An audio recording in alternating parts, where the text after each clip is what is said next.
Bismillahirrahmanirrahim. Assalamualaikum warahmatullahi wabarakatuh. Welcome to my YouTube channel Mama Belajar.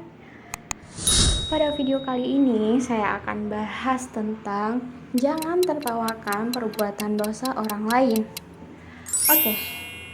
Tertawa atau mengolok-olok perbuatan dosa orang lain tidaklah sesuai dengan ajaran Islam. Islam mengajarkan kita untuk saling menghormati, memaafkan, dan tidak mengejek atau mencela orang lain.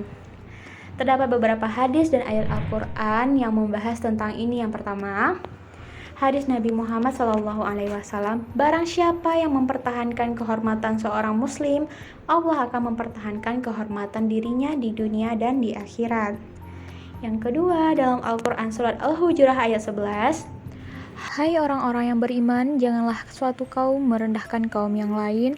Boleh jadi mereka yang diperendahkan lebih baik dari mereka yang merendahkan, dan jangan pula wanita merendahkan wanita lain.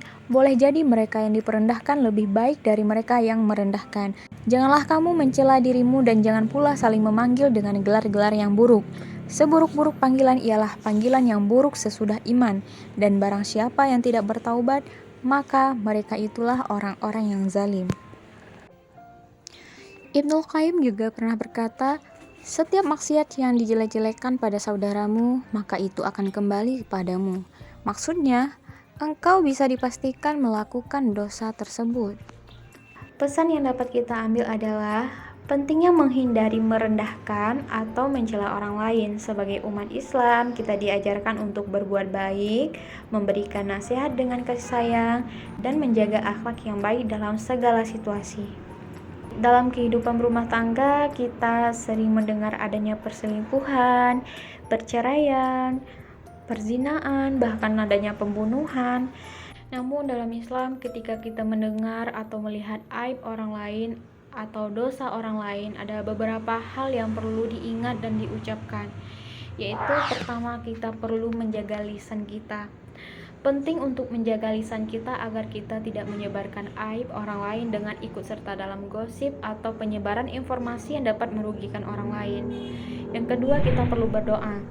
Ketika mendengar atau melihat aib atau dosa orang lain, berdoalah untuk mereka. Minta kepada Allah agar memberikan hidayah, pengampunan, dan keberkahan kepada mereka. Sesungguhnya doa yang baik juga akan kembali kepada orang yang mendoakan. Yang ketiga, perlu menasihati secara pribadi. Jika kita memiliki hubungan yang dekat dengan orang yang terlibat dalam aib atau dosa tersebut, maka kita dapat memberikan nasihat dengan baik secara pribadi. Berbicaralah dengan penuh kasih sayang dan berusaha membantu mereka memperbaiki diri. Yang keempat, memaafkan dan introspeksi diri. Sambil menghadapi aib orang lain, penting bagi kita untuk memahami bahwa kita juga memiliki kelemahan dan dosa. Kita harus melihat ke dalam diri sendiri, memperbaiki kesalahan kita, dan berusaha menjadi pribadi yang lebih baik. Dalam situasi seperti ini, kita harus berhati-hati agar tidak terjerumus dalam perilaku yang buruk seperti mencela, mencemooh, atau mengejek orang lain. Sebagai gantinya, kita harus mengambil sikap yang penuh kasih, pengertian, dan mengutamakan pemulihan dan perbaikan diri. Oke, sekian video dari saya. Jika ada yang perlu ditambahkan, silahkan ketik di kolom komentar. Jangan lupa like, subscribe, atau berlangganan. Terima kasih sudah mendukung. Sampai jumpa di video selanjutnya.